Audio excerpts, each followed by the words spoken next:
6:03, so we can start. And if Chris joins in, he'll join in, right? So, okay, very good. Okay, well, welcome everyone. This is another session of the Englewood Transportation Advisory Committee. Today's date is June 11, 2020. The time is 6:03 p.m. And we're going to begin our meeting here with a roll call.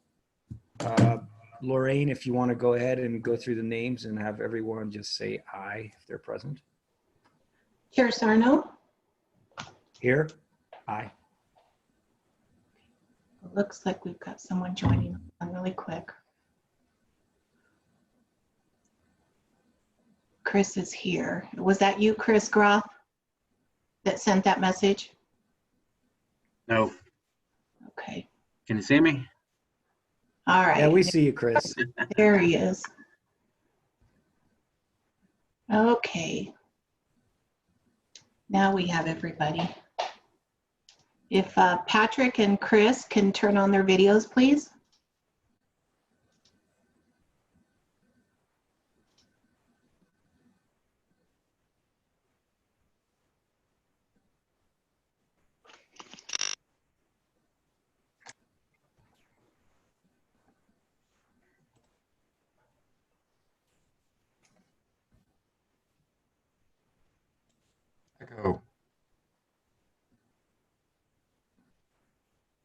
Echo. Hello? Can anybody else see their videos, or is it just me that can't? I can't see theirs as well.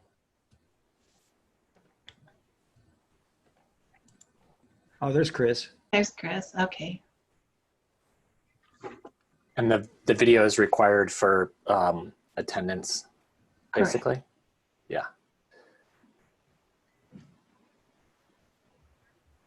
Okay.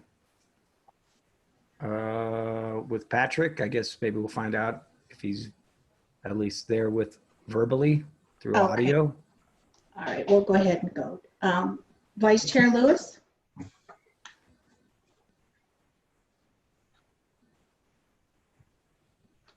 Member Dietrich? Present. Member Knudsen? Present. Member O'Connell? Present. Member Plasters? Mayor Pro Tem Sierra? Present.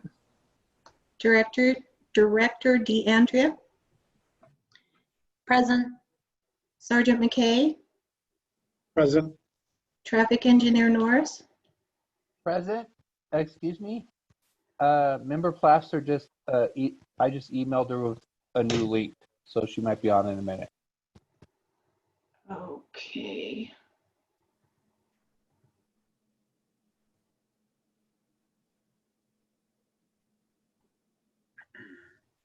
We also have a caller, and it looks like Jennifer. Good evening, just community member. Welcome, Jennifer. Thank you. Is your last name Bartlett? It is, yes, ma'am. Okay, thank you. All right, Traffic Administration Groff. Present. Okay, we have enough for a quorum. Okay. Well, do we want to wait for Brianne, or maybe we can just get started and she could jump in? How's She that? just Oh, joined. there he goes. Hello, I'm late. Hi, Brianne. It's okay. Okay. All right, I think we've got everybody here. Haven't heard from Patrick yet, but at some point, if he wants to chime in and just speak up, maybe he's having some technical difficulties. I'm not sure, but I think we can commence. So Lorraine, if this is the screen that we'll be viewing then as your screen, which is fine. Are you there, Lorraine? Yes. Okay, yeah, great. So if you can scroll up to the agenda, because this is last month, so I just want to see where we're at right now, which I think is just, yeah, call to order, approval of minutes. All right, great. So that's where we're at right now. So approval of minutes is the first item on the agenda. And if anybody's had the opportunity to look through that, and if they have any additional comments at this time to add for the agenda, now's the time to do that. So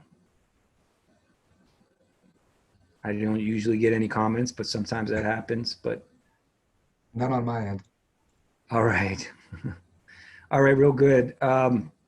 So is there a motion to approve the meeting minutes? I'll motion to approve the meeting minutes from the previous meeting. I'll second. Do we have, there you go. Greg's there with the second. Okay, very good. So we'll take our vote now. Chair Sarno? Yes. We're taking the vote, sorry. Just say Yeah. aye. Yes, Yeah, okay. Aye. Aye. Vice Chair Lewis? Still can't hear him, okay. Member Dietrich? Aye. Member Knudsen? Aye. Member O'Connell? Aye. Member Plasters, would you like to vote in Member Lewis's absence? Absolutely. Aye. Thank you. Okay. Motion carries. So we're on to the next item. John, did you And it's- want me to give you, do you want to take over from here? I think I'm just going to let you drive, and I will tell you next slide when it's time. I just wanted to let everyone know that I'm on the phone because I'm hoping that not to crash. I'm also at work, and the reason I'm not on camera, I'm not sure why this camera doesn't work. I have a new setup, and so I'll have to check with IT on that. All right, next slide. All right, I'm going to go fairly quickly through these because we did go through them a bit. So in 1981, that is when Englewood's first bicycle plan was developed, and it basically featured Dartmouth and Sherman connecting to the surrounding cities. You may notice that there was no Mary Carter Greenway at that time. So in the 80s and 90s, once that Mary Carter Greenway was constructed, the rush was on to try to create connections to that new feature. And in Englewood, we had two different creek corridors, the Little Dry Creek Trail and the Big Dry Creek Trail. Next slide.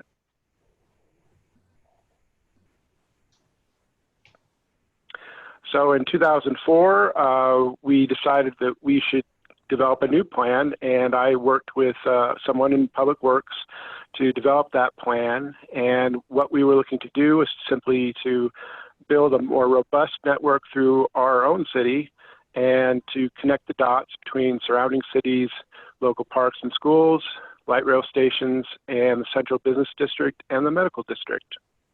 Next slide.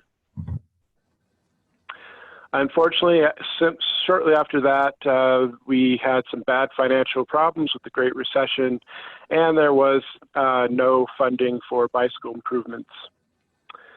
Next slide. But in 2011 and 12, we got a great opportunity to do a funding grant from the communities for putting prevention to work. This was sponsored by the Centers for Disease Control and Prevention, and it was aimed at fighting obesity, and we received $75,000 for consulting and $75,000 for improvements such as bicycle signage and some bike racks that we placed on Broadway. And we were able to add 15.7 miles to our original 11 miles. Next slide. So once we had completed our 2004 plan, we needed a new plan. And I found an opportunity through Kaiser Permanente for a free grant with no city match for $100,000. And the advantage of this plan was we could hire some professional consulting help, and we could do a state-of-the-art analysis, and we had expertise to do documentation of economic, environmental, and health benefits. And we had a robust public participation to build support for the program. Next slide. At the same time, we had a number of other projects going. We were doing a new comprehensive plan for the city. We were also doing a light rail corridor next step study as a second phase to our original stationary master plan. And then, of course, we had the Englewood Walk and Wheel. And so we decided that it would be very confusing for the public to have these three plans going at once. So we combined them into a unified planning process, which we called Englewood Forward. Next slide.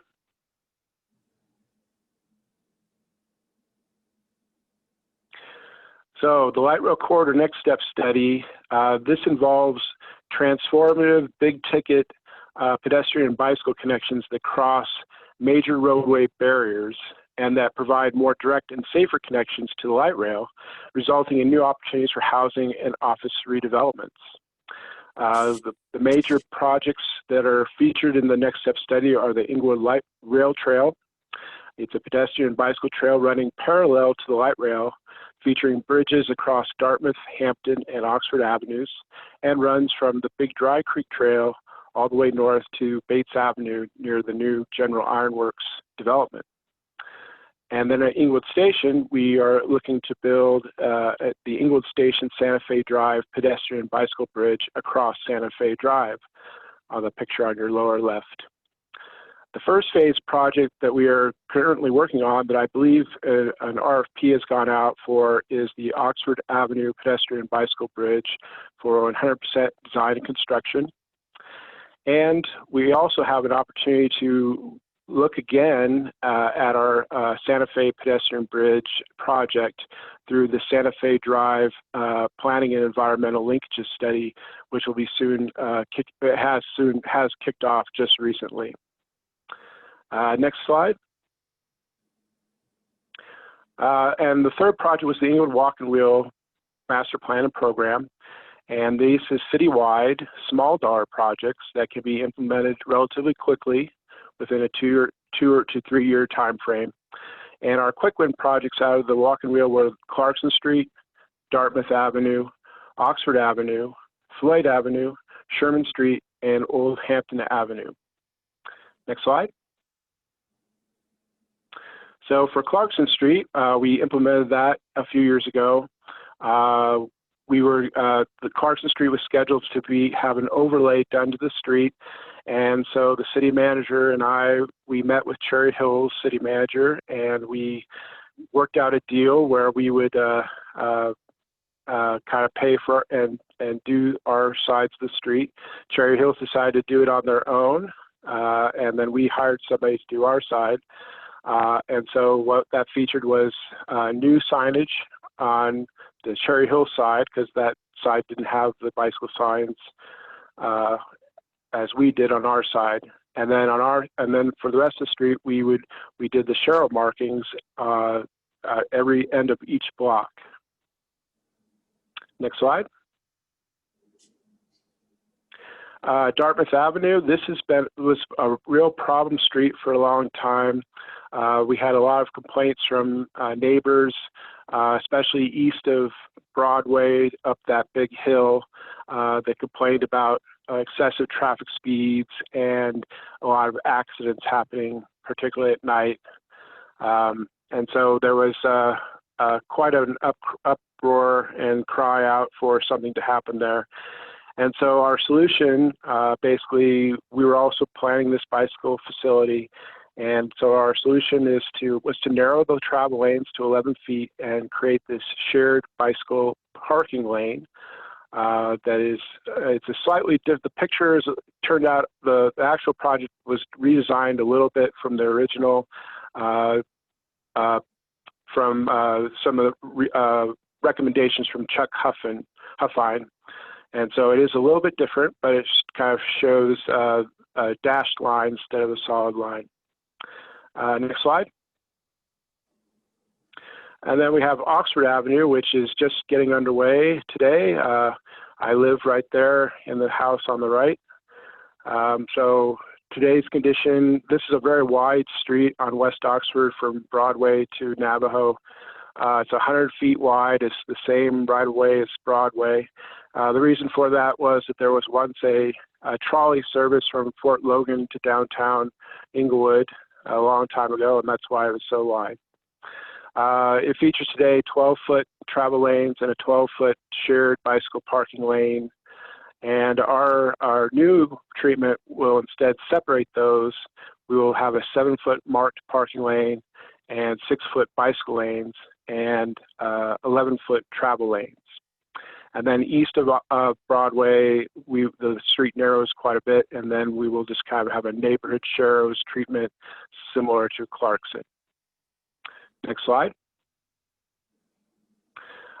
Floyd Avenue was chosen as our Englewood Walk and Wheel 30% conceptual design top priority project. And so the consultant actually came up with a conceptual design for Floyd Avenue. Once again, so starting the first two pictures start at Inca to Alatty, and of course, so it features a eastbound bike lane on the south side, and then handles the westbound traffic on the other side of that sound barrier wall on the existing auxiliary road. The bottom pictures is from Alatty to Broadway, and of course this section is right now a 4-lane street, and so it calls for a road diet down to 2 lanes with very wide 7-foot bike lane and a very wide 5-foot striped buffer. Next slide. And then east of the Broadway, there's 3 different types of section widths in that from Broadway to University, and so the conceptual design has developed a slightly different design for each of those sections. But I just want to make a caveat that this still is still in flux, and we are kind of looking at Floyd again to do another RFP to have it designed, and some of this will probably change a little bit. The next slide. And then, so Guy Norris has come on, and he's spearheading a public works traffic calming program, and he recently got some guaranteed money from the HSIP program. Maybe he can speak a little bit more about that. Since I've done this slide, I've kind of talked more with Guy, and I believe some of these intersections I have wrong. Alatty, Cherokee, and Broadway we are looking at those, but I'm not sure about the ones to the east. They might be a little different. If Guy would like to chime in, I would let him at this point.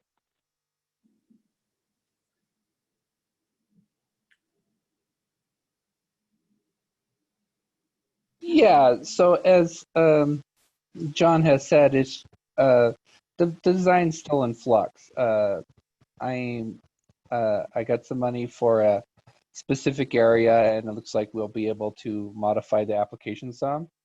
But that's definitely what we are looking at implementing the vision to make Floyd. Basically, the vision was a road diet and protected bike lane to the west of Broadway, and what would best be described as a neighborhood bikeway to the east. And we're still working on that, but the vision might be changing. Like we might actually be able to install some more concrete devices, which would really help with actually making Floyd a neighborhood bikeway, or like a neighborhood street, so it, to reduce through traffic and to slow speeds down. So basically this concepts of what these roads will be are the same. It's just like we may be able to put some traffic comments. I think I'm trying to see if as we do some like a traffic common circle at Clarkson and some curb extensions as part of this project, and even like a pedestrian median for a crossing near Romans Park. So to slow people down there, there's a couple of features, specifically on the outside of the park to kind of induce some, and that would be, it's all incorporation, traffic common and multimodal, including bikeways. They're really the same treatment. So as John says, we're still kind of refining what the final design looks like, but it's basically the same purpose as previously determined. Thank you. Next slide. So what are we looking at for the future planning efforts? One of the streets that really excites us and we think is pretty important is Sherman Street. This is a key north-south route that parallels Broadway and would allow people to come downtown really easily. So we've kind of are thinking kind of the same lines as what Guy was describing for Floyd. We're thinking about how Sherman Street might be a potential bicycle boulevard. And I have a couple examples that we have in Denver that they've done this. They've done it on South Knox Court and on West 35th Avenue. And what they do is on the far left photo, they have this signage there that clearly identifies that this is a neighborhood bikeway to motorists. And here on the middle picture, they've done some bulb outs and some pedestrian crossing work. And then the third picture is where this is approaching Alameda Parkway, and they basically have narrowed it down so that cars have to peel off and can't go farther on that street where that crossing is. It's kind of a complicated crossing with Morrison Avenue as well. Next slide. And this is West 35th Avenue in Northwest Denver. Once again, you have the signs on the left. And this one features some of these very inexpensive kind of experimental roundabouts. I think they're kind of still wanting to test it a little bit before they spend real big bucks.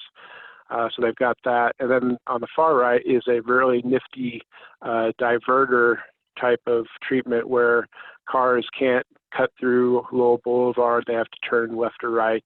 And that it kind of helps with the traffic flow, keeping traffic off this street and diverting it onto a more larger collector street. Next slide, please.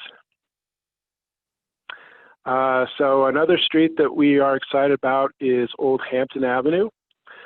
This is a potentially great street for pedestrians and bicyclists, connecting people from the medical district to Broadway. Swedish and Craig are our largest employers in the city. So this is a very active street, and it'd be really great if we could get a bicycle route on this street as well. Next slide. And then we've also identified West Dartmouth Avenue.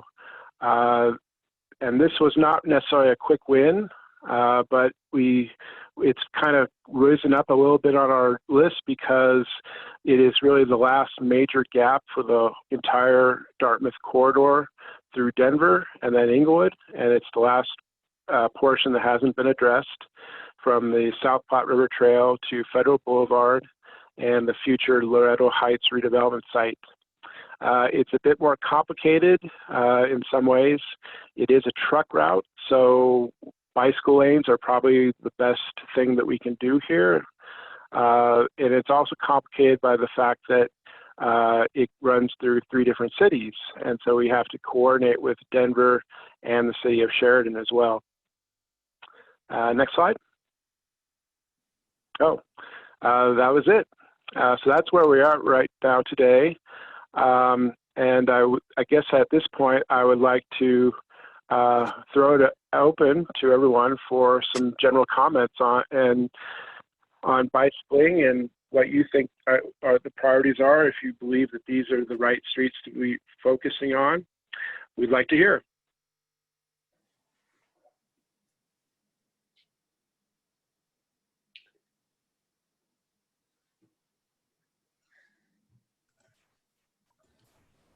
Well, I made a nice little list of questions here. Not a whole bunch, but a few things, if you don't mind. I don't know, it might work well if we kind of go around and riff off each other's questions to sort of a round table or something.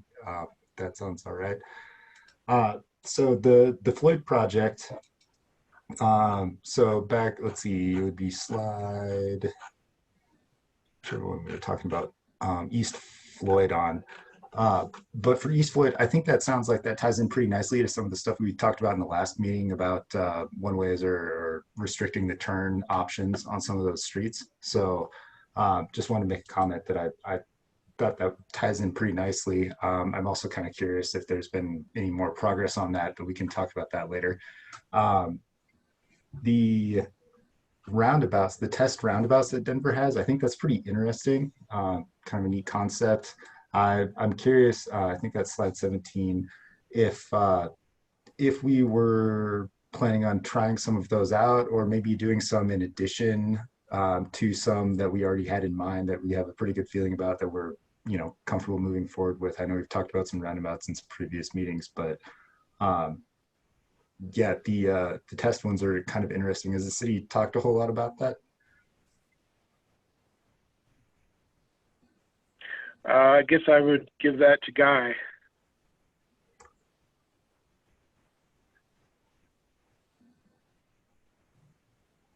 No, I'm familiar with these types. They've even been like putting asphalt in the middle to be easy to remove, but still be more a little more sturdy. But no, we haven't talked about it yet. I mean, they still actually cost a bit of money and require maintenance and design. So it like I actually think where John showed them in his presentation were probably the most likely place we would start doing something like that, where because you know Sherman is a pretty long road, and we might look at some. We probably come up with a design, and it might be a phase design where we install some signs and maybe some Sharrows, and then install some of those items and try to see how they work and come back with maybe more permanent items as the money presents itself.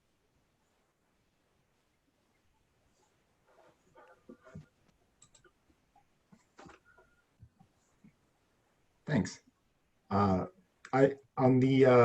West Dartmouth, I know that's a much more complicated situation with the development coming in, and it goes through multiple cities. I'm just kind of curious on the timeline on that. If you guys have had conversations with the other municipalities about considering the development and who would be sort of sharing, you know, the cost, or who would be involved in doing something there. You know, it seems like that could be an opportunity. I hate for us to wait too long in case that development takes, you know, several years to actually happen and be operational. You know, it could be 3 or 4 years potentially before the use is there that they're expecting from that development. And so I was kind of curious if there was, you know, a short-term and a long-term plan, or what the stance was on that. So a few years ago, we actually had Arapahoe County had a consulting team that was doing the South Platte River Connections study, and that was a corridor that was looked at, and they did a conceptual design, bicycle lane design for that, recommended that. And we did talk to some folks at the City and County of Denver, and they were in agreement that that was probably the best way to go with the design that came out of that study. They did tell us that that particular corridor wasn't really a really high one on their list.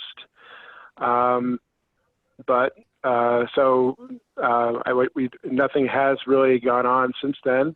Guy and I recently collaborated with some Denver planners on Zuni and Lowell, and we didn't bring this West Dartmouth up, but I think they're really busy right now. So, but yes, we need to keep probably pestering them a bit.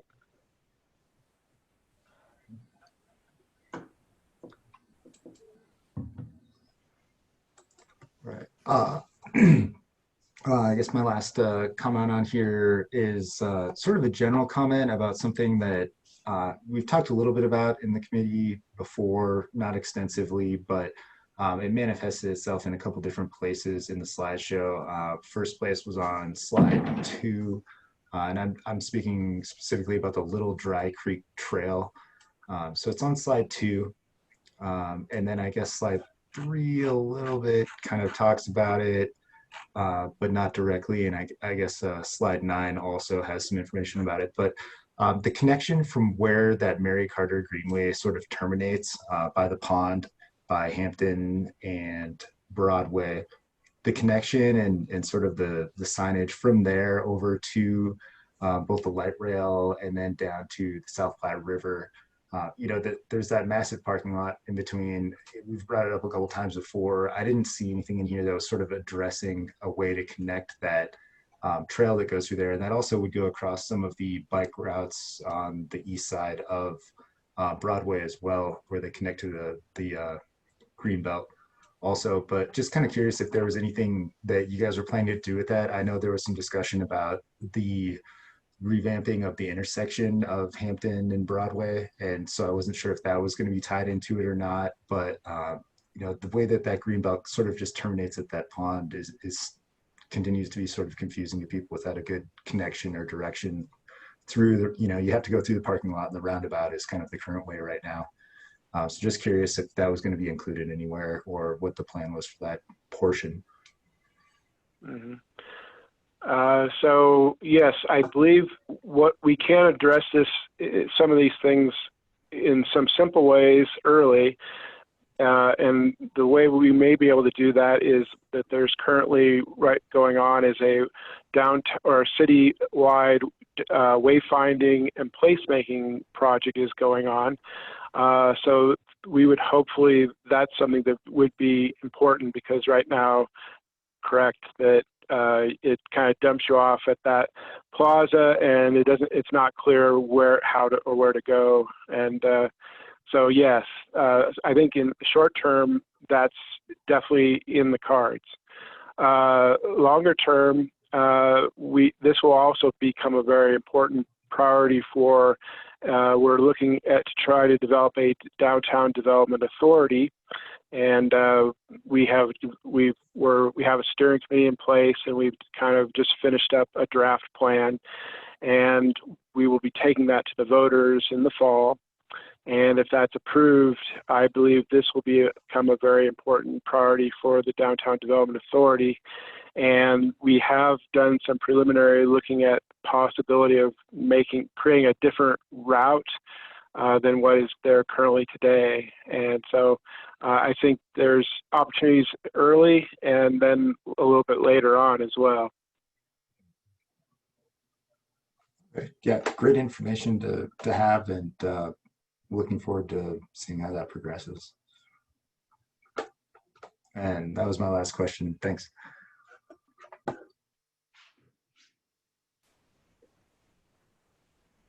Okay.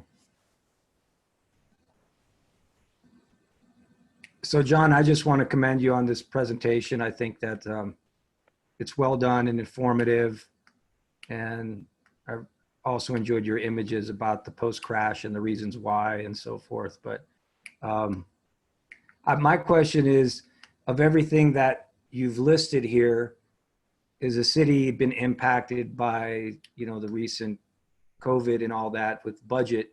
Has that prolong some of the planning for some of these projects in the future? Or is everything kind of online as it was previously? Well, so the Oxford project is underway. It's going to happen here in the next week or two.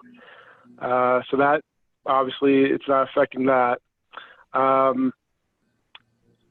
I believe that, a lot of times it comes down to finding some money.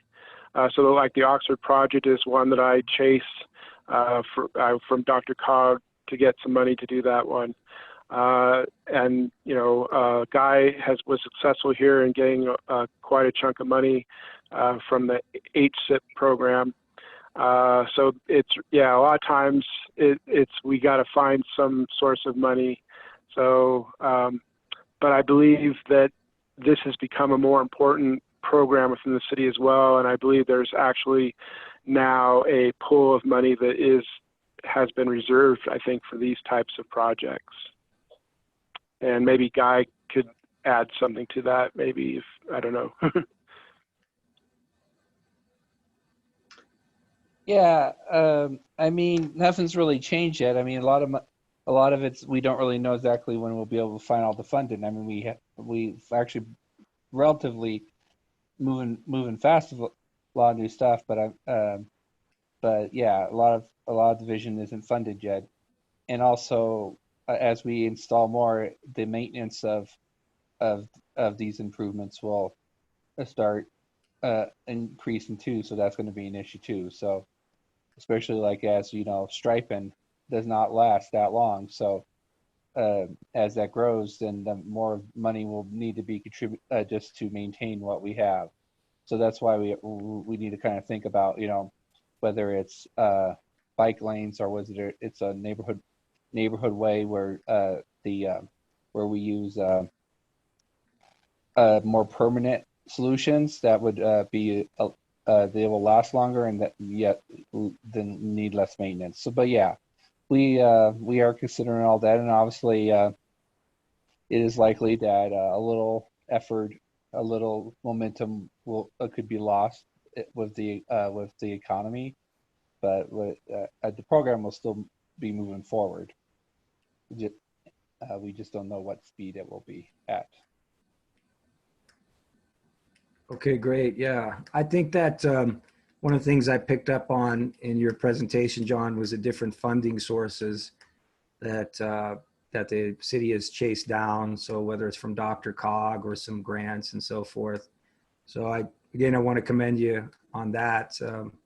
I think that's a good approach to try to supplement whatever revenue is coming into the county. And I didn't know how that worked in terms of some of those grants or funds from outside sources drying up, or if it's just basically encumbered and once it's there, you guys got it. And so that was basically my question on that. So, but thanks.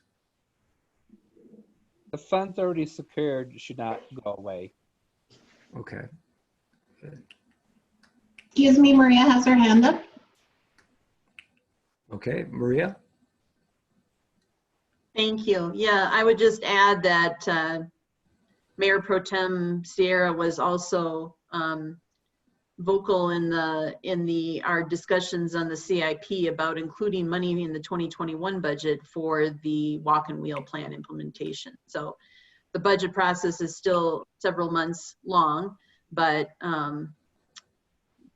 he moved that up from a tier 2 priority to a tier 1 priority, and that seems to be acceptable to both the Planning and Zoning Commission and to our City Council at large. Great. Good. Okay, is there any other comments or questions for John's presentation here? I had one thought and one question. So the thought was just looking at the old Hampden proposed change. As traffic comes off of the main Hampden, off of 285, and goes, past, there's like a pizza place and I think a sushi place and cheesesteak place up there at that corner. And so it's just going from like 40 miles an hour down to whatever the speed is on Old Hampden. And my experience is that having been a pedestrian at that intersection and gone through there on a bike, that cars come through very fast. So I think that it could make sense if we're going to encourage yet more bikers to be there to have some sort of a treatment to let cars really know about the change in speed there. And then the question that I had was about so this presentation included a bunch of new roundabouts on Floyd Avenue, and I was just curious if also, I remember I thought it was on Dartmouth Avenue that there were going to be some roundabouts, that we had looked at a presentation about that a little while ago, and so I just wanted to ask, like, are those are different plans or is this a modification of that old plan? So we've received money to actually install mini roundabouts to replace the signals on Dartmouth, and we're going through that process, safety money. And those will actually replace signals, and they will function as roundabouts. We did receive the money. Now we have to go through a public outreach process and start with the design. The things on Dartmouth, we actually haven't really gotten any defined that it's going to be a roundabout. John was just shown a traffic common solution they were thinking about on Floyd, but we don't have a specific location. I'm right now going to propose, I think I said, let's think about doing something like this at Clarkson and I forget one of the other streets, and because it's a 4-way stop. But we haven't actually, and those would just be traffic circles. So it would actually be a 4-way stop. There are intersections that are already 4-way stops. So they're just traffic common devices. The thing at Dartmouth, they're actually roundabouts which are replacing signals with yields. Okay. So the treatment, the traffic circles on Floyd would be in addition to the current 4-way stop. Is that what you're saying? Yeah. Okay. They wouldn't actually be roundabouts. We would keep the 4-way stop probably. Okay. Great. Thanks.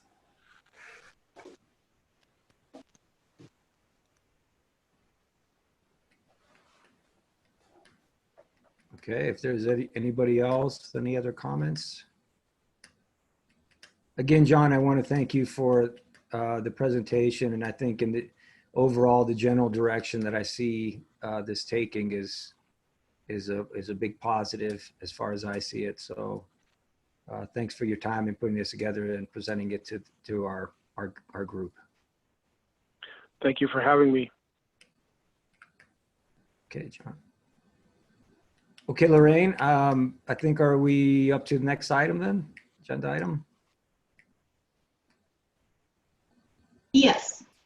Okay. Well, if you want to go back to that, if not, I didn't print it out. So if you want to just go to that first page there. The draft bylaws, I think, is the next. Is that the next one there, Greg? I'll take Greg's word for it. Okay, so the draft bylaws would be the next item of discussion here. And this was something that, again, came about, and I think it would have to be, I don't know, Chris, refresh my memory, but at least a couple years ago that we discussed this, drafted it, and I don't know if we ever voted on it. And I think this is where this is coming back.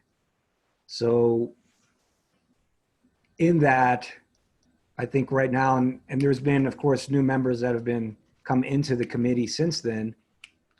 So I was just curious if those new members and everyone else has had a chance to either review it, or if they want some additional time to look at it, offer any revisions, suggestions that they have, or do we just move forward with just approving these bylaws?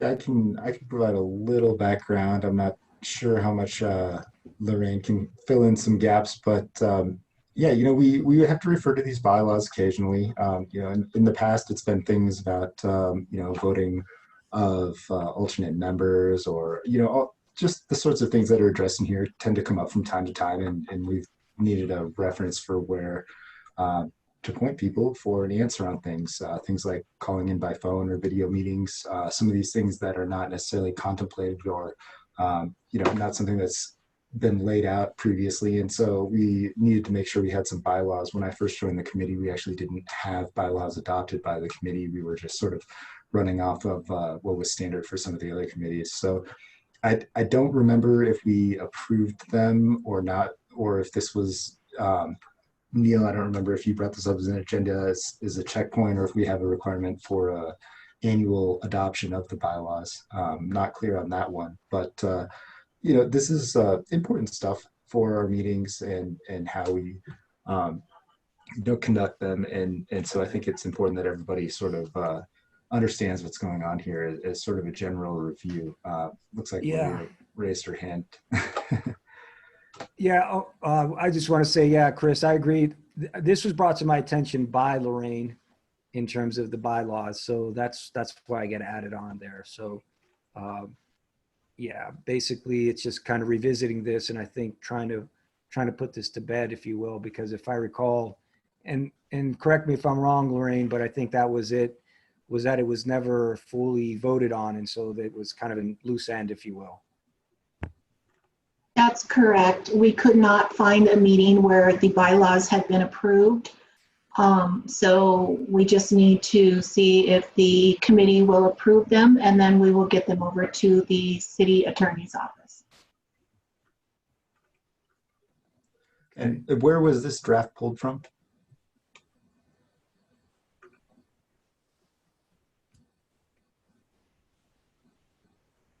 The draft was pulled from the very last meeting that ETAC had regarding the bylaws. And I believe it was even before Chuck, so it was probably 2017, 18. Mm-hmm.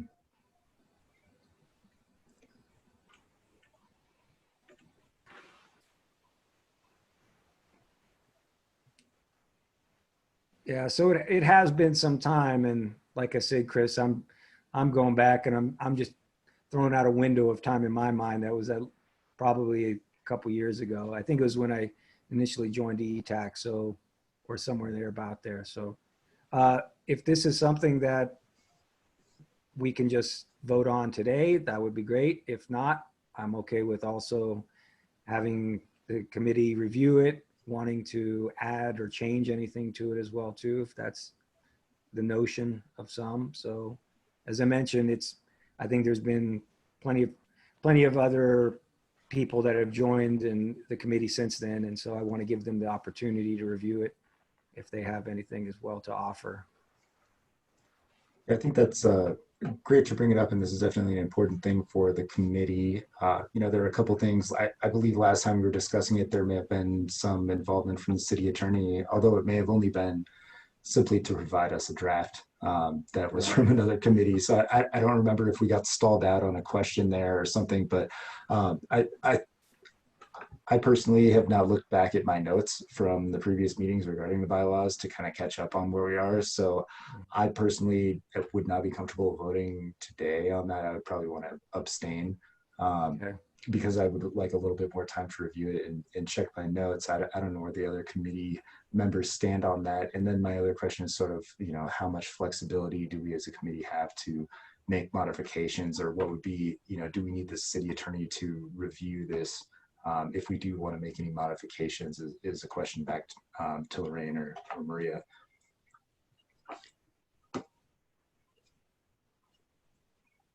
Yes, so just a little bit more background. This kind of came up because council was interested in seeing the bylaws from each of the commissions. And that was when it was discovered that we didn't have a finalized version in place for ETAC. So as Lorraine mentioned, we dusted off the latest version. This has been reviewed by the city attorney, but to your point, Commissioner Diedrich, if we made any changes, we would send that back through legal to get their okay on that before you would vote on it.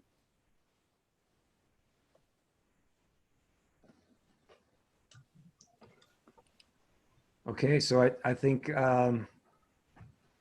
can we as a committee then agree that we'll review the bylaws and just put it on the docket for the next agenda to vote on? I have, I guess one question, two questions, I guess. So one is that on the Englewood website, it says that the term is, I think, 4 years for the committee. And then this document says the draft bylaws say 3 years. So I don't have a strong preference, but if we're changing it, then we should change it on purpose. And I wonder if anybody knows why it would be different.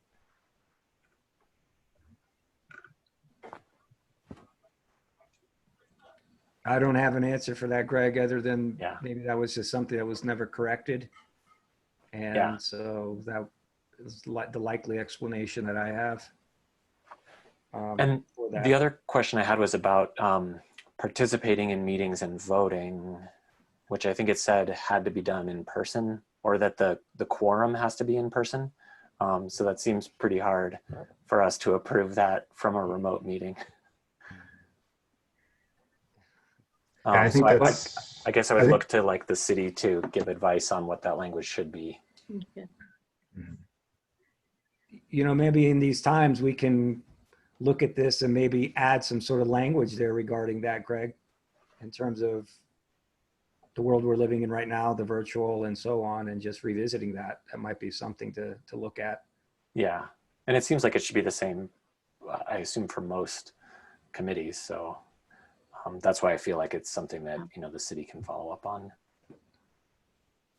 Certainly. Great, thank you. I noticed too that it shows only quarterly meetings, and we've been meeting monthly, so that might be something you want to change too. That was definitely something that when I arrived with ETAC, I think it was quarterly, at least how it was presented, but then we made the change to go monthly about that time, wasn't it, Chris? Yeah, 2018. Yeah, a little history on the committee. It was sort of formed for a specific purpose a while back, and it was some updates the city was doing to various things across the board, pedestrian, bicycle related, light rail, and for a while after that, there wasn't as much of a purpose. The participation was a little bit lower, and they were kind of the committee was struggling with trying to get interjected into the process at the right point. And so, that's, I think, kind of where that 4 times a year came about. And over the years, we've tended to meet monthly because that makes more sense to keep the process moving along. So definitely something we can talk about. The reason we didn't change it in the last version was because we basically decided we can keep it as quarterly, and in each meeting and in between we can decide if we want to meet on a monthly basis, but then we don't have to if we don't need to, whereas if it's in the bylaws then we're required to meet monthly. It was kind of the decision behind that. I would agree with that too there, Chris. It's something that we're kind of on schedule here to continue this month by month, but to change it from something that's quarterly to monthly as a requirement, I would agree that that's could be problematic, I guess. I'm thinking about our process for making some edits or suggesting some things to this document. The version that we have access to is a PDF with a giant draft symbol on it. And so I was curious if there might be a format that might be more accessible for us to make some suggestions on, or potentially collaborate via email as a committee sort of between now and the next meeting that would help that process a little bit. Yeah, we can certainly send that out as a Word document and share that so that you can create each edit that if you want. Okay, great. Yeah, that'd be awesome if you guys could send that out.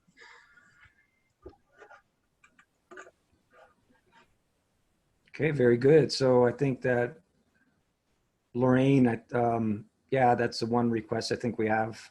I think if you can follow up on that, just sending out that Word document, and then possibly at the next ETAC meeting, we all convene any sort of edits that we all have.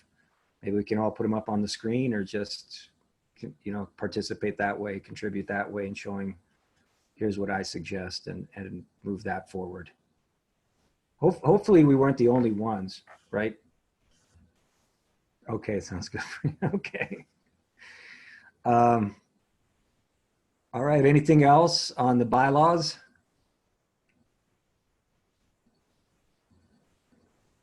Okay, I hear nothing. So Lorraine, what's next?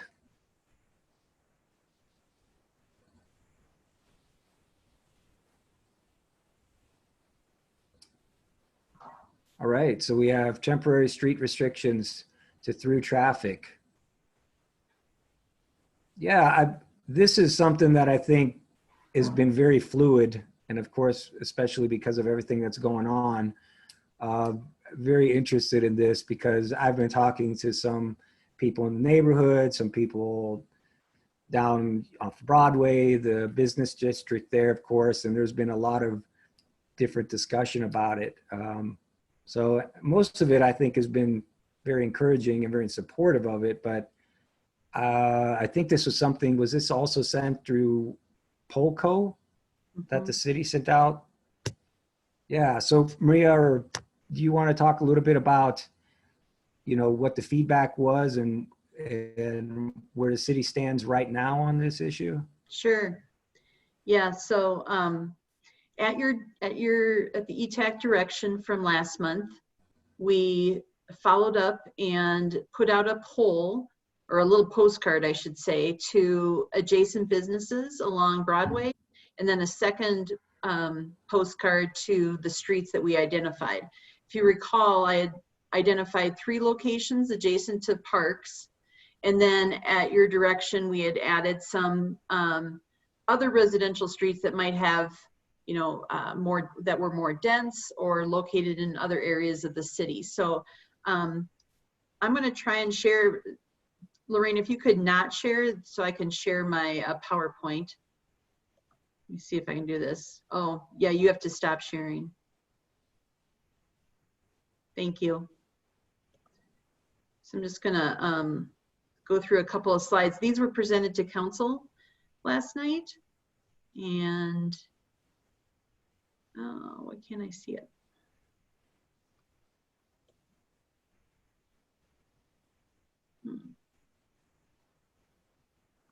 Here it is. So I'm just gonna show you briefly those additional streets that we talked about.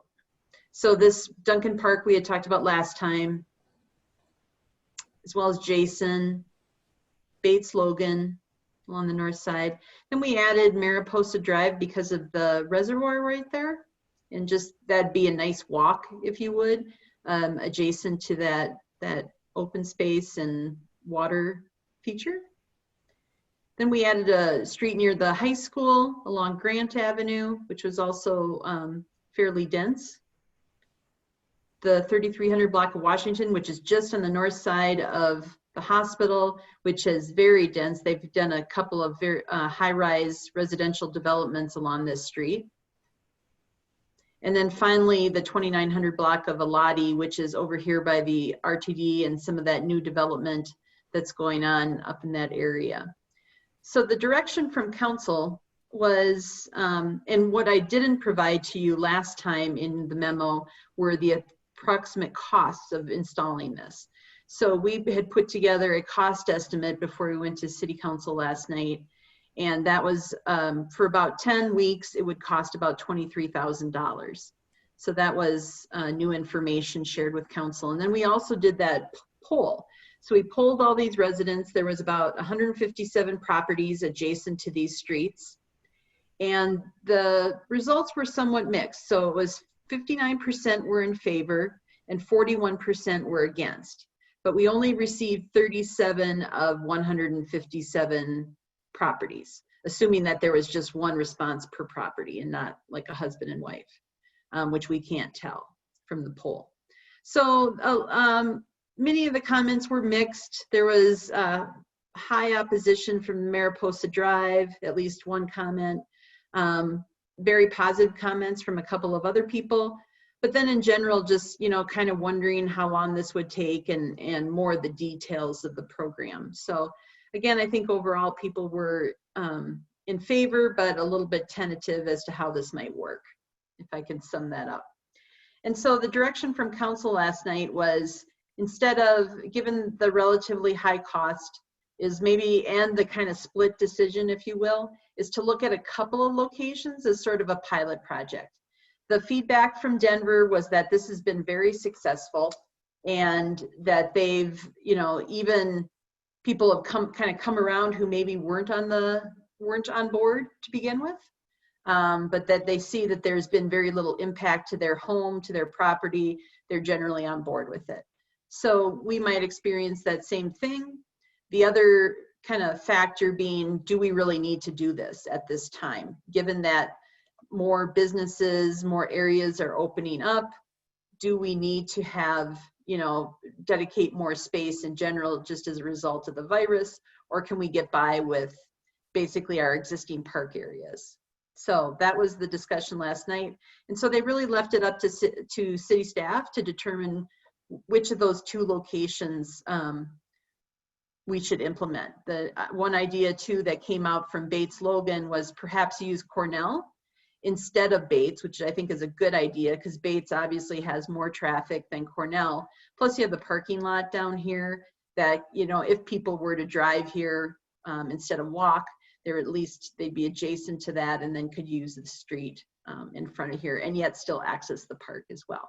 So I think that's a good idea that we'll explore a little further. And I think once we identify those two locations, we'll do some more outreach to those adjacent property owners to make sure that we have a fairly good, first of all, good information about why we're doing this, what the reasoning is, and then what the consequences are, if any, and make sure that we're getting their feedback before we move forward. So I'd be happy to answer any questions from there.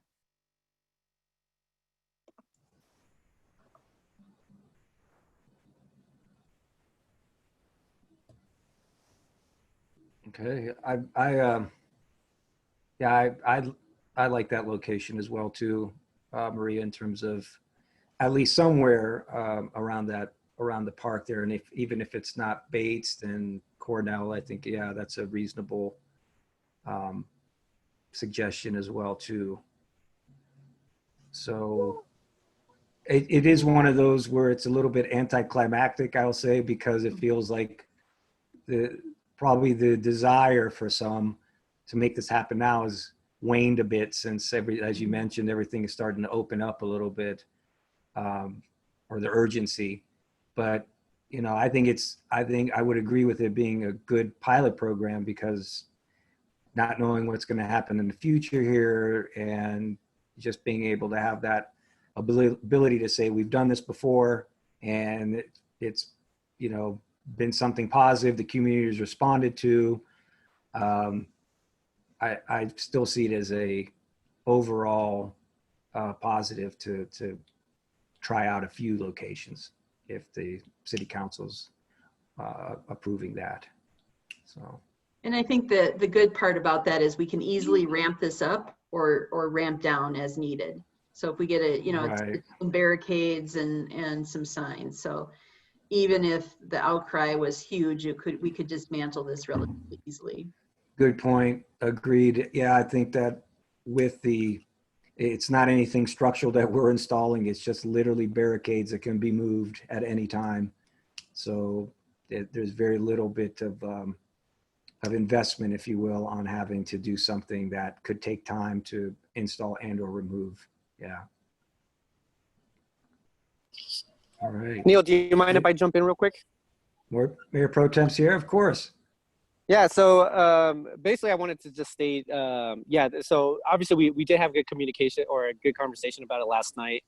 I think the vote was 5-2 to move forward with it, although I think one of the two votes was still did like the wait and see approach. So even though there was a negative vote for it, in a sense. But I think in terms of locations, I actually still think that Bates would make the most sense. I think that seems to get a little bit more traffic than Cornell. although I may be a little bit biased because I do get to see Bates from my window. And so I live right by the park. So it seems to me like Bates has a little bit more traffic and would make more sense for that street to have the block off. And I think, and Maria, I don't think that you mentioned it, but within the communication that staff or that city council received last night on it was stating that it would be preferred that the parking, that the residents don't park on the street during this time. But I think that's an easy way to upset people in this area, that the car should stay in place if they feel like they need to park on the street. I don't think that needs to be a requirement for this to move forward. But I still think that Bates Logan would be one of the two.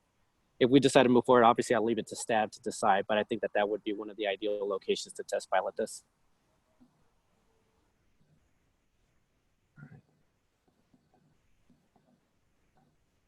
That's all I had, Neil. Okay. All right. Very good. Thanks, Mayor Pro Tem. Yeah, again, there's probably, of course, positives, negatives, for both locations, whether it's on Bates or Cornell, with that. So I think that's probably something if city staff wants to dive into on a little deeper level and then assess it and come up with whatever recommendations they have based on some information. But, either way, I'm supportive of it. And I think it's again, a very good idea. So the other location, again, that was being looked at? We're not sure yet. There was opposition to doing it at Jason Park. Okay. Just because of council felt that Jason especially carries a fair amount of traffic. I would still continue to look at I missed it. The first one, Pearl Street location. I think this makes some sense down here next to Duncan Park. And then also this Elati Street. So we did get some positive comments on this one. So we could try a residential street like this just to see, as opposed to something that's near a park. So we might do 2 or 3 depending, and we'll dig again probably into these 3 locations a little bit more. I have a question on the pricing. Was the number you mentioned, was that for all of the suggested ones in this presentation, or was that just for 3? That was for the 7, including, so it was the barricade rental, the putting up some special signage, and then some communication costs. And I would say that was fairly conservative. So overall, it's probably $3,000 per location if we did the full 10 weeks. Okay, and the barricade rentals, the driving cost on that? Correct. Yeah. I'm kind of curious. I like the idea of putting these in an area that's not adjacent to a park to provide an opportunity for people who may not have as easy access to those parks. I'm just kind of curious what the thought process was about picking the spots next to the park versus places more in the neighborhood. Yeah, that was just one of the criteria that Denver used. So I started there. But yeah, you make a good point, is people already have access. And so it was more of the idea was like an extension of the park. But the conversation last night, and Mayor Pro Tem can jump in, but is maybe less about just being in the park as opposed to using it for walking or biking in a more safe condition. So some of these other locations like Elati would make sense in that case. Right, and I think what I've noticed, and I just got a dog over the past month. One of the benefits of what we're going through, my son needs companionship during this time. So we've been walking quite a bit more. And what I've noticed while we've been walking is that people still don't walk next to each other on sidewalks. And so whenever you see somebody walking towards you, one person automatically goes into the street. It just happens. And so I think, yeah, so one of my arguments for moving in this direction was just the fact that you're just providing more buffer space for people. And it doesn't necessarily have to do with, the actual population of people in a park. It's just more, how do you traverse back and forth between a park. So it shouldn't be limited to just a park, but I'm just noticing that you know, people are still keeping their distance, regardless of being safer at home at this point.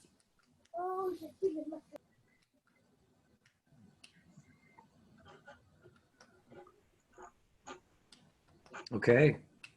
Was there anybody else with any other comments regarding the temporary closures? Or I think Tiffany, you mentioned last time about calling these openings, referring to these as road openings. I have a couple more comments. I think this is a great idea, and I would love to see this have an opportunity to be more than just a temporary thing. Love to see potentially a longer term, you know, if this is successful in the short term, maybe the city considering some longer term applications of this. Yeah, all for it. Let's make it happen. I think it just realigns, especially residential streets, to how they should be, where cars are more like guests on the streets and the streets are for people. Seems like a good idea. Okay. Ooh, I have one more thing. Go ahead, Chris. I'm thinking about some of these locations, and especially like the Bates and Cornell one, you know, the option around Bates Logan Park. And, you know, somebody made a comment about, yeah, there's more traffic on Bates. And so just thinking critically about which streets really do have more traffic versus which ones don't, and how is that traffic going to be redirected and affect the side streets. It sounds like you sent some surveys out to people on those streets, but I'm looking at the Bates Logan one, and people are going to be driving down Washington a lot more in that case. And so I'm sure people in Washington will, I mean, they're not going to be happy about that. And there's, you know, the greater good we're looking at here as well. So a lot goes into that, but just something to consider when we're picking the streets. You know, if we do pick a higher traffic street versus one that might be a little bit lower traffic, you know, there's a benefit there from reducing traffic so people can use it, but then there's also that sort of side effect of redirecting that traffic through other streets that typically have significantly less traffic. And so just want to make sure that's being considered as well as part of the process. Yeah, I would agree with that too, Chris. I think there's always a ripple effect when something like this, you know, is installed there, and you have to kind of follow it through. Which, again, circling back to what the city, I think, is considering doing, is making this a pilot program. So with that, it means that, of course, if there's something that evolves from a closure that was unforeseen, and then it can be either corrected, or we can figure out some way to maybe, you know, address that at some point.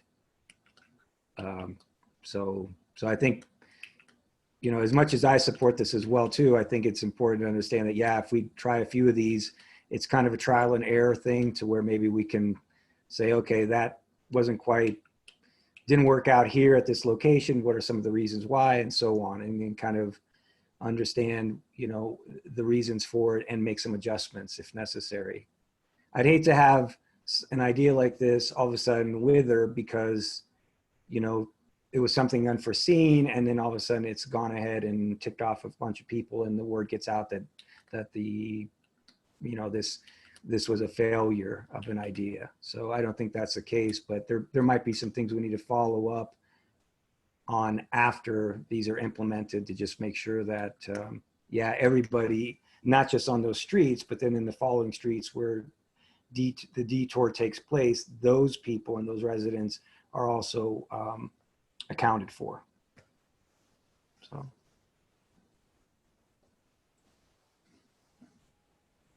Okay. Anything else is for our temporary road openings, I guess we'll call it, that they want to make their dreams come true on this? I guess now's the time you can speak. Well, just a question. One other place that I had suggested was Floyd Place, where there was sort of like a weird accident coming off of University, I guess, or a high rate of accidents. I forget what it was. And I was just curious if you had looked into that and decided it wasn't a good fit, or if there's just too many suggestions. Oh, it looks like you're, Sorry. oh yeah. Yeah, I did look at that, and you're exactly right. It's, we could pick probably any street. Yeah. And so I can certainly look at that one again, especially if we're going to do some more outreach, but it would be similar to like the Elati one. Totally. Okay. Yeah. Thank you.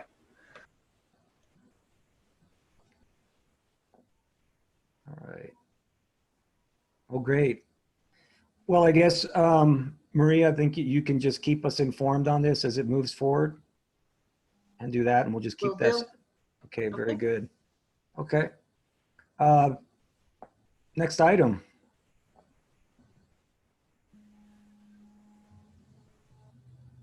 Oh yeah, the good old organized garbage and recycling collection initiative. So I'm glad it's still on there though, Maria. So, but go ahead and update us on that. Although of course you did have your memo to us here, but if you want to add anything to it. Okay. Well, all I gotta say is, yay! The proposed RFP is out on the street, so already getting interest. So staff can't take calls once the RFP gets published. That's the rules, but it's out there. So we are going to hold just a little bit more detail on the schedule. Proposals, as it says there, are due July 16th, but we'll be having a mandatory pre-bid meeting on June 23rd. We'll be holding that versus Zoom or Teams, similar to this. And so we're requiring people to sign up, and that's how we know that people are already aware of this. So that's a really good, I get a really good sense from that. And that will give them basically about a little more than 5 weeks to respond to that. That's typically longer than what we would give construction contract, but there is a lot of detail in there. So if you recall, we had a lot of different options that we've talked about. So I put all those or many of those options in there to give us individual pricing on. So I'm really excited about the way that it's structured, the information that we'll get back, and look forward to the late summer and fall as we'll talk through this both with ETAC, and then as I mentioned in my memo, we are going to organize that citizen subcommittee as well. We got 11 folks of the original 19 who submitted a brief statement about why they want to be on the committee. And so we've compiled that, and that will go back to the City Council at their June 22nd study session. So we should be able to get that group organized here around, just after the 4th of July, probably we'll be able to have our first meeting, give them some background information and get them up to speed on how we've come through the process so far. And then we'll receive those proposals on July 16th. And then as a group, we'll be discussing those and evaluating them over the next month and a half beyond that. Okay, excellent. I really appreciate how this just keeps moving along. So thanks again. Yeah, we did. This. Oh, thank you. We did have some delay due to the COVID, and the city attorney's office was tied up with other priorities. So that was a factor, but yeah, it's out in the street now. So I'm feeling good about it. Excellent. Yeah, I think I'm certainly excited for this. My only worry is there anything written into the proposals, or will this be a part of the meeting that, I worry that the best bid is obviously going to be a big trash service, right? A Waste Republic or Republic Services, something like that, where it would be really neat if it could go to one of the smaller trash service companies that have been around a long time in Englewood. Is there any sort of incentive or anything the city can do if one of those companies obviously just can't outbid, a Republic Services or something like that? If they can handle, so we've done a more accurate count, and we're at 9,600 units, if you will. So we're including single family, duplexes and triplexes. And because those are the typical that would still have a trash can versus one of those bigger container things. But so I think 9,600 is manageable by each of those companies, even what you might call a smaller one. And so I think it does set a fair playing field for each of those companies, just given our size. Good.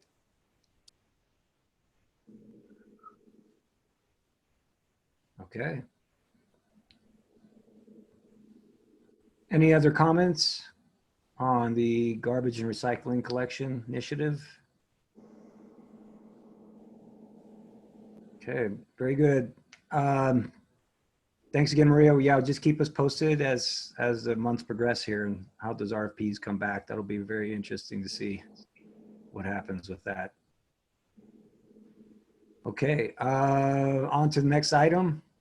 Map of proposed posted speed limits. So I think this was a request from our last ETAC meeting regarding the 25 mile per hour, proposed 25 mile per hour speed limit, revised speed limit from 30 to 25. And I think it was me that requested this, that basically if we can come up with a map that really exhibits or demonstrates the areas that won't be having the 25 mile per hour speed limit, and just keep everybody aware of, you know, collectors, arterials, and so forth, that would be helpful. And is this Guy, did you put this together? Or maybe? Yes, I put it together. So this is, yeah, this is a map of, and it's color coded, a map of the affected speed limits. So the greens would be, they wouldn't even necessarily never be 25 miles per hour, but they would, a speed study would still apply. Any changes would need a speed study. And the red would be are the state highways, and greens are arterials and collectors that would still need a speed study to change the speed. And the purple are actually collectors, but like as we move forward with the mini roundabouts, like on Dartmouth, or the traffic common bikeway on Floyd, that we would expect that the speed would go down, we would lower the speed because of those engineer improvements. Right. And, go ahead. Yeah, and I don't know if we how much we talked about this, but John had deferred to this. Is Denver is right now working on bike lanes both on Zuni and Lowell, and they have some traffic common features, and they're also shared with Denver. So we expect that Denver and Englewood will agree that the new speeds of those roads will be 25 miles when those their bike projects go in.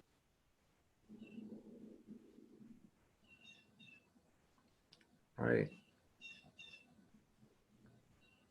Okay, I think overall, Guy, this is a good summary of understanding, you know, what applies and what does not in terms of that proposed 25 mile per hour speed limit. So that it was very helpful with that, because yeah, certain roads such as Logan and Downing and so on, I didn't know if, you know, some would think that, hey, this is immediately just going to go to 25 mile per hour, but you're suggesting that anything, of course, in the green there would require a study.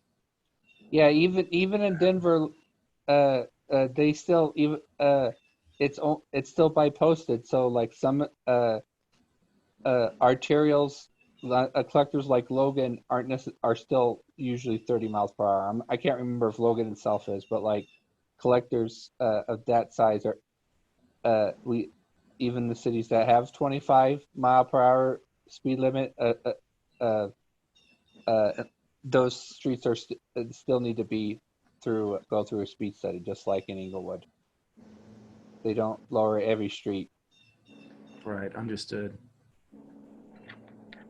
Okay. So I did also talk to our assistant city attorney that will be working on this if we move forward with this, and he doesn't see any particular issues with changing the code. As I believe we discussed at last week's meeting, that we are Dugan, our assistant city attorney, is working on the entirety of the traffic code in Title 11, and he is hoping to have a study session in August for the council. So that kind of pertinent on what the committee would like to do next is we believe if we wanted to, we can Dugan does, even though he hasn't had time yet, that he could include language for the reduction as basically as I have recently previously presented within that study session.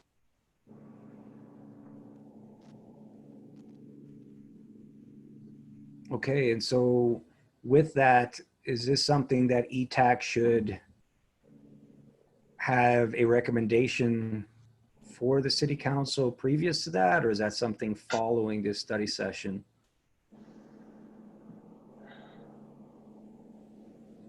Because if I recall it, we haven't formally voted on this, but. Correct. Yeah, so I think if you're comfortable making a recommendation to council, you could do that tonight, or if you need more information or want to think about it further and then make a formal motion or take formal action next meeting, any of those are possible.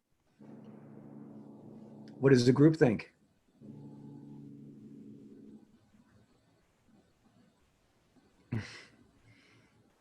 Is it worth it for us to understand maybe what came out of that study session and kind of riff on that a little bit, and then make our recommendation at that time?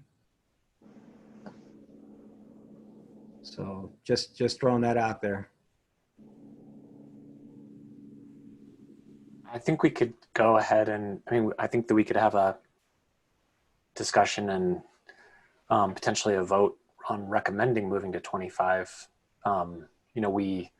Like my memory of the history here is that it was maybe 3 years ago that, maybe just 2 years ago, that we talked about this and suggested to council that we shouldn't just be lowering the speed limit and instead look at a mix of engineering, education, and enforcement as ways to address speeding issues in Englewood.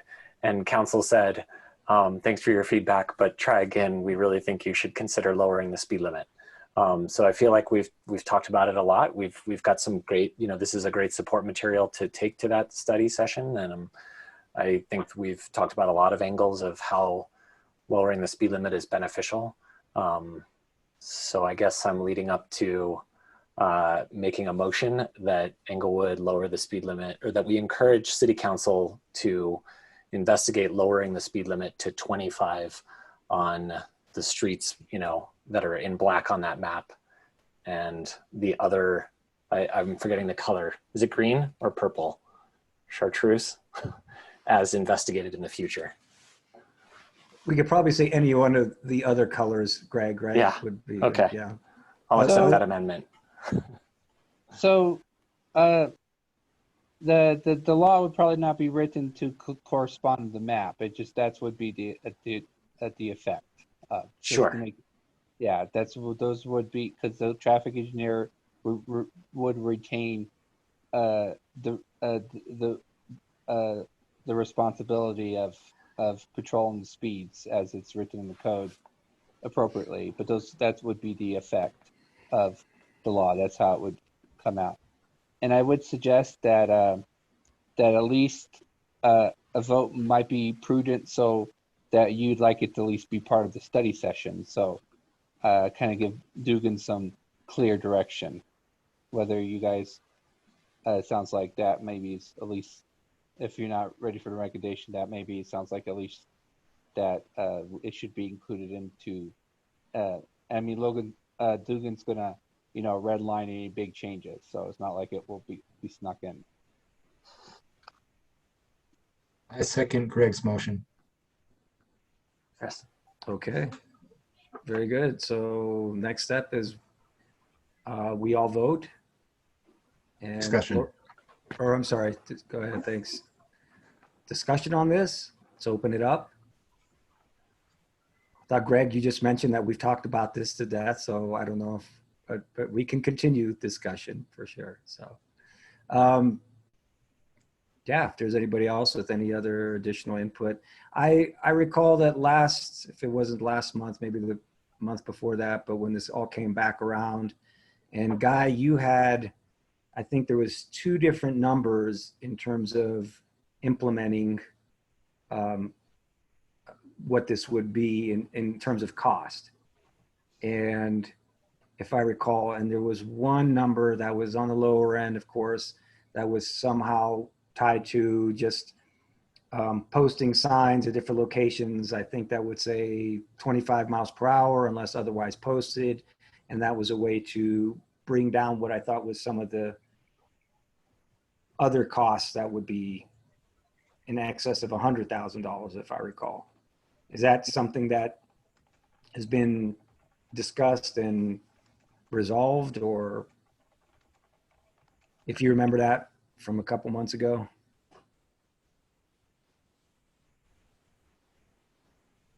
Yeah, it's just all about level of implementation of what we want to communicate. I mean, if we signed every residential street that went that was now 25 miles per hour, that would be 6 figures. I would even over 100,000, I believe. It's just a level. And last time in a memo, we presented what we would right now, which is about $15,000 about what implementation that the city, this Public Works is recommended to implement as part of the change in the code, which was around $15,000. And then there could be like levels between. The current recommendation is probably on the lower end of what we would spend, but it's definitely it's what we're recommended. Okay, yeah. Just so we're clear, if we make this recommendation and then that goes to City Council, we're recommending that they look into making this change. So then what would the next step be? There would be a study session, as well as would there be, further work on the city's end for more discovery? I know you guys have already done a ton of discovery on this and research already. So just kind of curious what the next steps would be. I think the next step would be, if you guys recommended, then we agreed that it could be included into the study session for Title 11, and Dugan, consultant with me, will write proposed language, and then it could be part of the study session. And of course, they might choose to have a separate study session just to discuss as a whole. That would be up to the City Council as a whole. But if you vote on this, I would ask the City Attorney Office to include proposed 25 mile per hour language in his revisions to Title 11 for the council to study. Okay. We can get deep in Robert's rules, but I motion that we amend the motion to include the city attorney providing proposed changes to the regulations as part of the city council study session.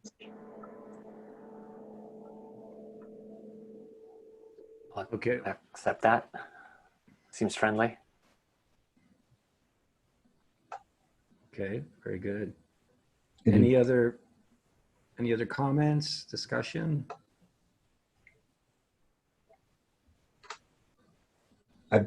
In general, I think this looks good. I like the attention you guys are paying to this, and I'm really interested to kind of see what comes out of the study session.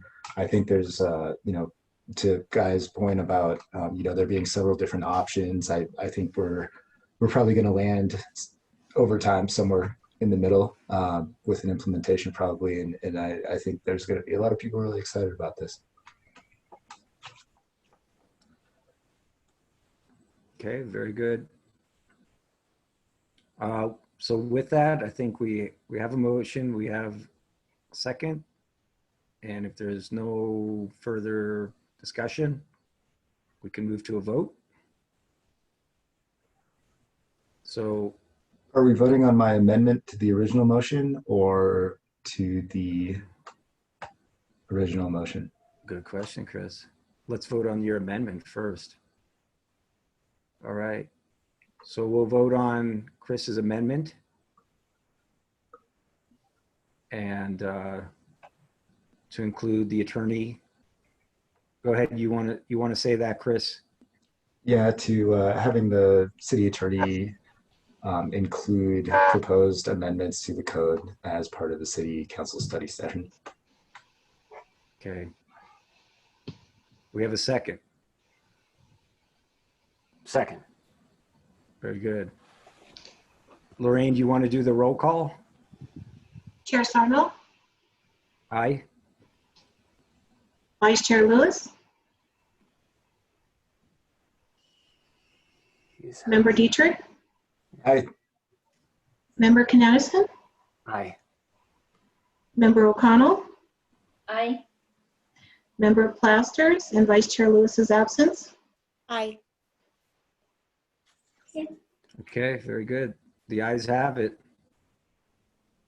So with that, now we have that amendment included to what would be Greg's motion. And if there's no further discussion on that, we can move forward with the vote to recommend to City Council for the 25-mile-an-hour speed limit. And yeah, move forward with that. So again, Lorraine, if you go ahead, you want to do a roll call?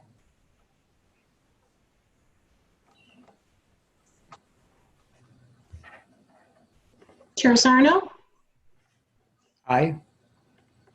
Vice Chair Lewis, Member Dietrich, Aye. Member Knudsen, Aye. Member O'Connell, Aye. Member Plasters. Aye. Okay, the ayes have it. So There you go, guys. we've got It's been a few years. Okay, very good. All right, moving on. We've got the director's choice. Director DeAndrea, please. You've got the floor. Thank you.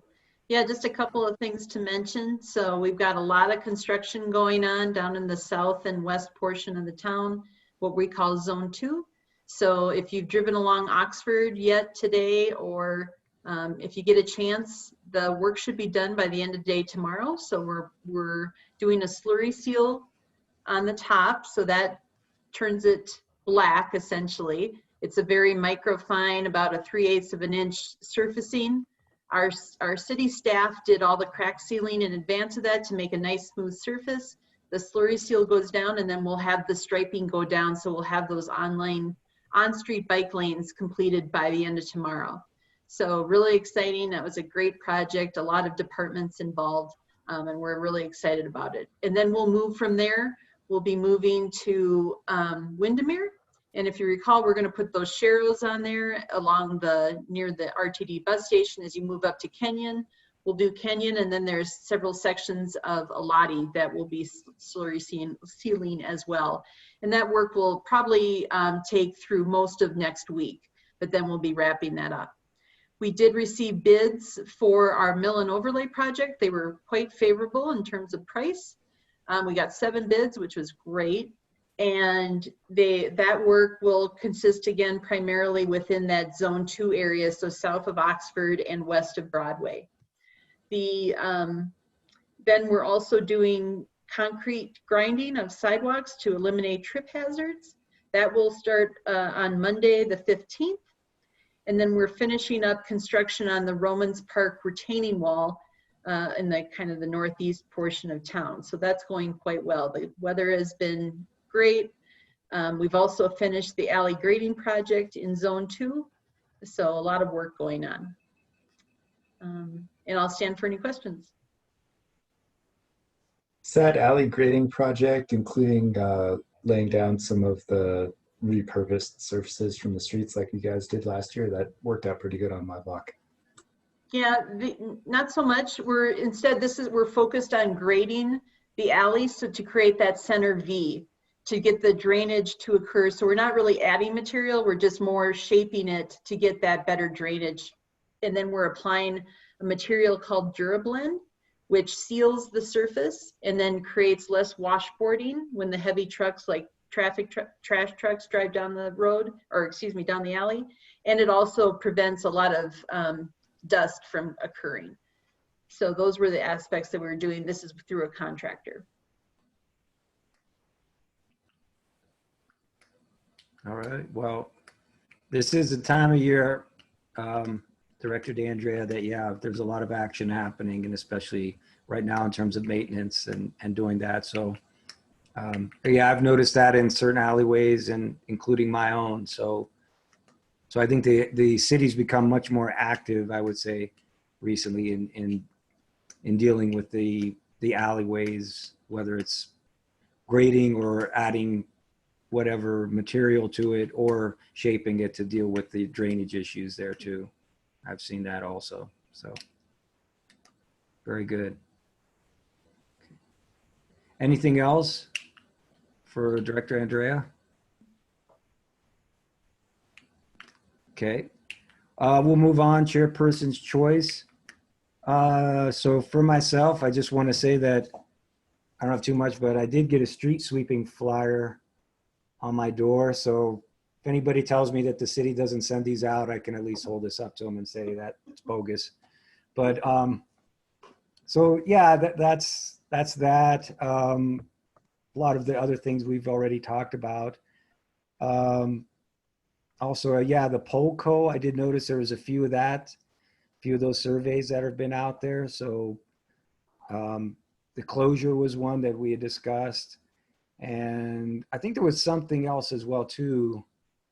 The Broadway closure, did that pretty much go away? I thought that was something that was discussed last time, and even the survey was sent out. I could answer that, Neil, if you like. Yeah, certainly. Go ahead.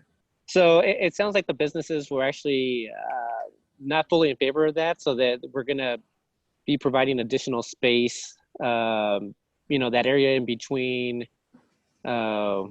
Brewability and Zomo, as well as between George's and the bike shop. So those areas are going to become like a seated area, but we're looking at other ways to expand seating that doesn't affect the closure of roads. Okay, great. Yeah. Yeah, I think that's, I've spoke to somebody at a business down there as well too. And I think, they were also curious too, as to how far that closure would expand. And if they were included, this is a business that's north of Girard, I believe. And so I think part of the discussion is the inclusivity of what that closure would be too also. But yeah, I'm sure you guys are getting plenty of feedback from the business community down there on Broadway on what their thoughts are on that. So I was just curious about that. Thanks, Mayor Pro Tem, for answering that. And so the other thing that I just have is that ETAC site visits.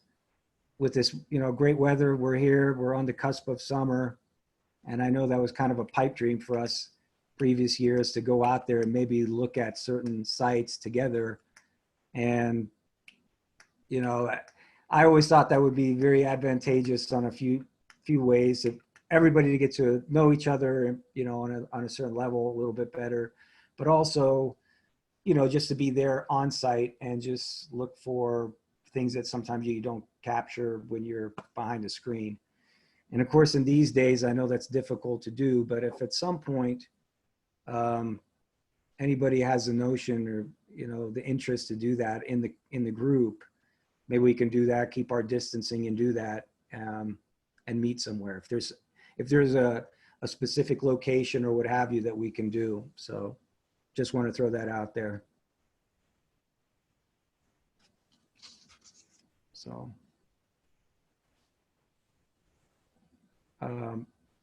okay, with that, move on to committee members' choice. So Greg, we'll start with you. Nothing for me tonight. Thank you. Okay. Chris? Nothing additional for me tonight. Thank you everyone for being here, and a lot of great topics covered today. All right. Tiffany? Nothing to add. Thank you. Sure. And Brianne? Nothing extra to add. Thanks. Sure. Okay, next is staff's choice. And let's start off with John, still on the line? I am, but I have nothing to add. All right, very good. Guy? Yeah, I don't really have anything. Okay. Chris Groth? Gym time. Gym time. I have nothing. That sounds good too, Chris. All right, excellent. And Sergeant McKay, if he's still there. I am. I do not have anything other than thank everyone for their hard work. There's been years of progress and work, and I think we came with some pretty good results today. So thank everyone for their hard work. Okay, very good. Mayor Pro Tem, Sierra? Yeah, thanks, Neil. Actually, I'll bring something up, and I'll try to keep it short. But last night we kind of went into our strategic goals for the year. And Maria, are you able to pull that up real quick? Oh, I'm sorry. not sure I if- don't think I can. No. Okay. No, so we kind of talked about it, and basically we grouped them into, high level, kind of like safety, neighborhoods, transportation, infrastructure, like what are the major issues that we want to focus on. And it was just pretty interesting because under safety, under transportation actually was the least favorite, but there were very important subtopics that people found. But number 2 under safety that the public was looking for, well, council rated it as, I believe, like the third most important thing. Well, under safety, the public rated under safety walkability as their second most important feature that they wanted to see in Englewood, which I found very interesting. I think council rated as the 5th. But there's a lot of really interesting information in there that I want to make available to you guys, and it kind of gives us an ability to prioritize not only from the city council perspective, but also from the committee's perspective.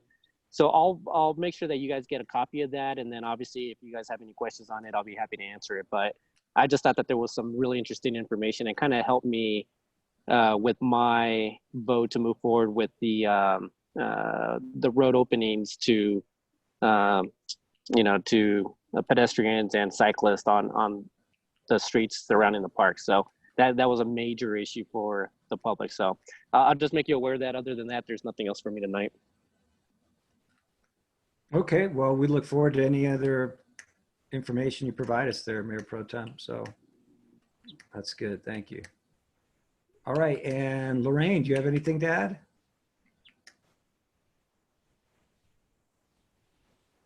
I do not, but I think I just pulled this up with. Oh, okay. Him.